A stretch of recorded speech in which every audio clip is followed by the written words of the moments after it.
Also on the show, we'll get you which flick to pick and which one to skip this weekend. From La Miserable to Inkar and Broken City, we'll get you all the details about the films that hit theatres this week.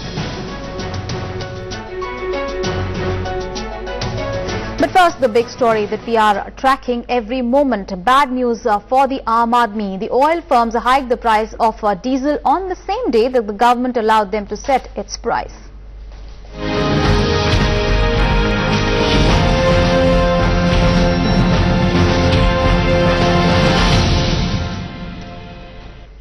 Well, Indian Oil Corporation increased the price of diesel by 45 paisa a litre, while cut the petrol price by 25 paisa per litre. The price revision has come into effect from midnight last, that is from Thursday to Friday midnight. Now, this is considered a bold reform decision by the government. On Thursday, it partially deregulated the diesel price, allowing a hike of 40 to 50 paisa a litre per month for retail customer and nearly 11 rupees for the bulk consumers. It is feared that this step will have a cascading effect on inflation.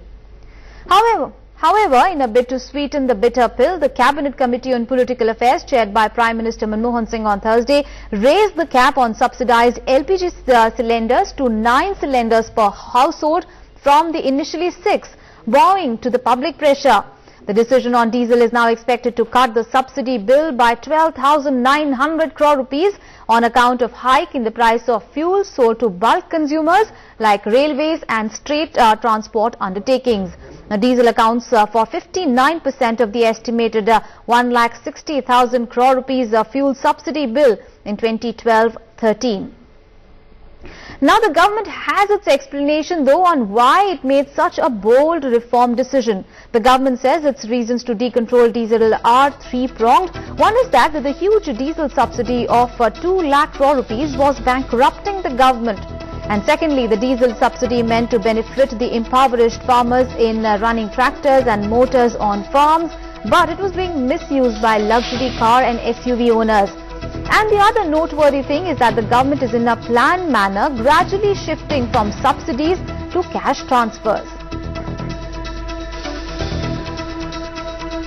And in the 1980s, the Rajiv Gandhi had famously remarked that out of every 100 rupees spent by the government, only 15 reaches the people. It looks like in all these years, very little has changed, because the Comptroller and Auditor General has found in a preliminary findings given to the Finance Ministry that the benefits of the much touted loan waiver scheme for poor farmers has been cornered by ineligible people. Finance Minister P. Chidambaram may be preparing the 2013 budget, but meanwhile the promises of 2008 are clearly going horribly wrong. It is the latest scam hitting the UPA government.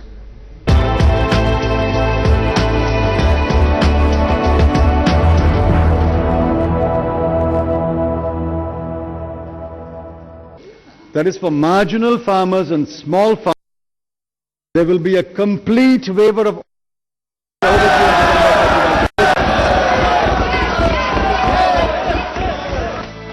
It was a 73,000 crore loan bailout for 3 crore 70 lakh poor farmers of the country. Our government has been very generous in terms of its response. It is an unorthodox response, but I think considering the amount of depression that prevails in the agricultural sector, this is a response mechanism which is fully justified. UPA 1 announced the scheme as a game changer ahead of the 2009 general election. The scheme paid off and the UPA came back to power for another term. But 5 years later, the CAG audit reveals that poor farmers have not got their dues. Instead, benefits have been reaped by powerful and connected, ineligible people, and they've connived with bank officials. CAG had started investigations into agriculture debt waiver and debt relief scheme implemented in 2008, some 6 months back, by scrutinizing bank accounts of around 1 lakh farmers. As per the sources, they found big irregularities into the implementation of the scheme. The CAG discovered that 1. Benefits went to ineligible account holders. 2. To do this, records were tampered with and overwritten. 3. There was also inadequate documentation. This helped the ineligible account holders. 4. While the scheme was supposed to benefit farmers, even loans of microfinance institutions were waived off. And 5. Certain farmers got excess benefits. On the 7th of December last year, the CAG shared these findings with the Finance Ministry. The government, anticipating a huge political fallout, swung into damage control mode. It advised the RBI to instruct all banks to, number 1, recover money from ineligible beneficiaries and microfinance institutions. 2. Fix responsibility of bank officials and bank auditors. And 3. Register FIRs in cases of tampering. Government provide the money in the budget, but way of implementation is not proper. So mostly it is manipulated by the bureaucracy and by the political people. The CAG is now giving final touches to its report. It's likely to table it in Parliament during the budget session next month. The CAG ghost seems to be haunting the government again. When the Finance Minister P. Chidambaram will be reading his budget speech next month, the CAG report will remind him of broken promises and failed commitments which he made to the people of India 5 years ago. And the BJP will get fresh ammunition to attack government on this. With Deepak Vajpayee and Shailesh Kumar, Sumit Nagpal, NewsX, Delhi. All right, my colleague Deepak Vajpayee is tracking every bit of that story. Deepak, this is a big scam that we are talking about here. And now CAG has also asked the banks to fix responsibility and lodge FIRs in the case. So what can we expect next? Because this exercise has to be completed within 1 month. Well, of course, because, the most interesting part of it is that government once again is planning a populist budget next month. So while P. Chidambaram as Finance Minister reads out the budget speech, he will be reminded of the broken promises, as Sumit said, and the commitments that he had made were all broken, by the CAG report that the CAG plans to file the next month. Now it's a knee-jerk reaction. Before CAG presents its report, before the Parliament, it discusses the findings with the department. So it happened on 7th of December. CAG officials sat with Finance Ministry officials, gave their findings, and then they realized the mistake. And after realizing the potential damage, now what they are doing, it's a knee-jerk reaction. The RBI has issued instructions that you register FIRs, recover money. It's not all that easy. You cannot understand. Look at the base. 3 crore 70 lakh farmers this scheme was for. So can you really recover money from them? It's almost impossible. The money has been lost. The message that the government now wants to send out is that our intention was good, implementation was wrong, we are fixing accountability, we are recovering money. So it's a futile exercise. It doesn't seem that it will yield any results whatsoever. Right, but Deepak, of course, CAG has come down heavily on the banks for these lapses, as you just mentioned, but accountability somewhere has to be there. And in fact, as far as P. Chidambaram is concerned, he should also take responsibility because it is going to be his second term this time. Well, of course. It seems governments forget about schemes after announcements. They don't bother to see whether these schemes are being rolled out in a proper manner or not. This is what has happened. It was a 73,000 crore rupees scheme, and when it was rolled out, you can see how it was rolled out. Most of the beneficiaries are ineligible, and the eligible beneficiaries could not get the benefits of this scheme. So it simply seems that it was an election, it was a poll plank, it was an election announcement that was done in the budget speech just before the elections, and the government didn't bother. Though the government this was one major reason why the government was brought back to power by the people, and then it forgot about implementation. It was left to the banks, and you can see the result. So now the message for the government here is, now the Congress party, which is leading the alliance at the center, there's a message for it that it must take schemes that it announced for pause. After the pause, when they come to power, they seriously have to look at the implementation part of it. Absolutely, absolutely. Thank you so much, Deepak, for all those details. We'll keep coming back to you. So it's a big scam for the UPA government. It was, in fact, now CAG has come down very heavily on the banks. It is asking the banks money, but of course, the UPA government has to also take the blame for the same.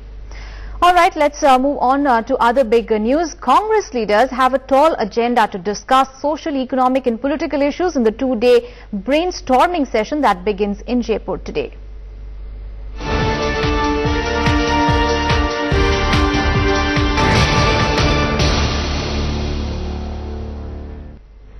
But the way amenities are lined up for them at Jaipur, one is reminded of how far removed from the Aam Aadmi's problems these Congress leaders are. Now, old congressmen recall that Jaipur had hosted the last Congress session in the year 1948, a year after the independence. That time, the party had put up tents in a Jaipur suburb, Gandhinagar, for these leaders. But this time around, it is a luxurious stay that awaits Congress leaders. In fact, this time around, most of the 3, 4 and 5-star hotels are booked to host these delegates. Sonia Gandhi and Rahul Gandhi are staying at Taj Mahal Palace. Also, journalists have been put up in 5-star hotels. All other leaders are to exhibit a party sympathy in 3 and 4-star hotels. Salman Khurshid, Sachin Pilot and others are staying with their friends. Now, the Congress's Chintan Shivir, a brainstorming session, begins tomorrow in Jaipur. The party will be strategizing for the general elections of 2014 and Rahul Gandhi will showcase his youth brigade. But can the Congress and Rahul bring back the lost faith of the Aam Aadmi? Take a look.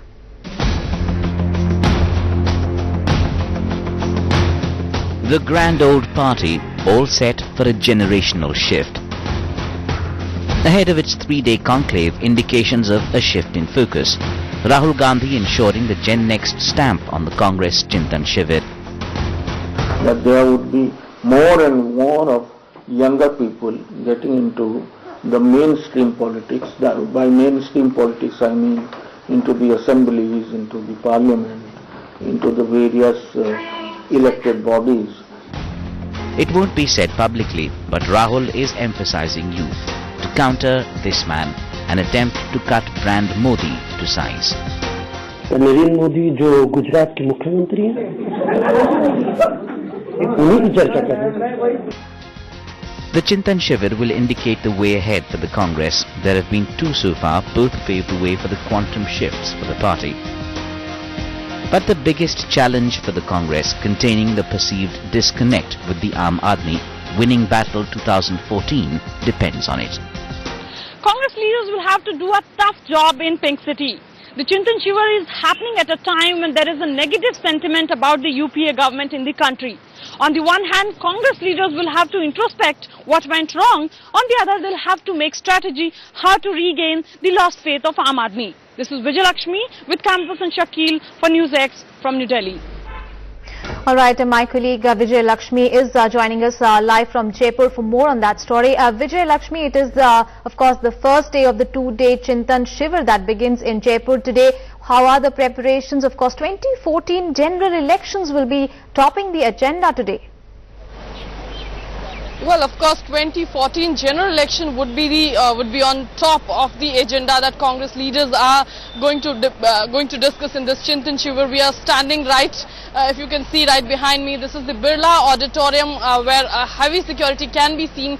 There would be at 2 o'clock there would be a session by Congress leaders which would start with the inauguration by Sonia Gandhi, and she'll be making her inauguratory speech over there. There would be 5 main topics that Congress leaders are going to discuss in this Chintan Shivir: the emerging political challenges and socio-political challenges, women empowerment, and apart from that, India and world. Among which we can see that Congress leaders would be talking about how to go ahead with the relationship with the neighboring countries, specifically with Pakistan.